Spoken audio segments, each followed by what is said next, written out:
أغرب 5 ظواهر في الفضاء.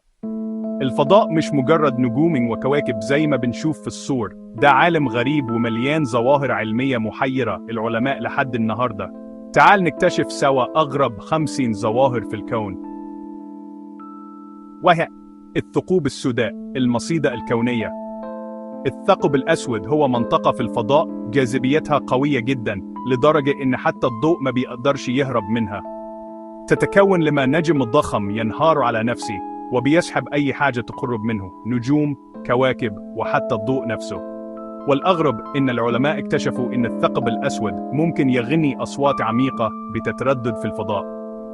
المطر الزجاجي على كوكب HD ايسميان تيلت سيلين 3b. تخيل تمطر الدنيا زجاج بدل المية. الكوكب الغريب ده بيمطر شظايا زجاج زرقاء وتهب عليه رياح أسرع من 7000 كم/s. يعني لو كنت هناك هتتقطع في ثانية. الظاهرة دي بتخلي الكوكب يلمع بلون أزرق غامق وجميل جدا لما يتشاف بالتلسكوبات. فلريت النجم الماسي لوسي. في نجم اسمه BPM 3783 وبيتلقب باللوسي على اسم أغنية فرقة البيتلز Lucy in the Sky with Diamonds. السبب ليه؟ لأنه بيتكون تقريبا بالكامل من الألماس المتجمد. تخيل نجم ضخم في السماء قيمته تريليونات الدولارات من الماس. 4. النجوم النيوترونية، جبابرة صغيرة.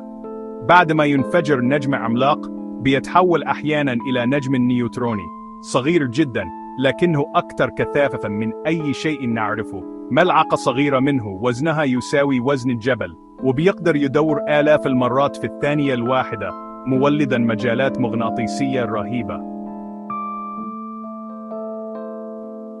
المادة المظلمة، اللغز الأكبر في الكون.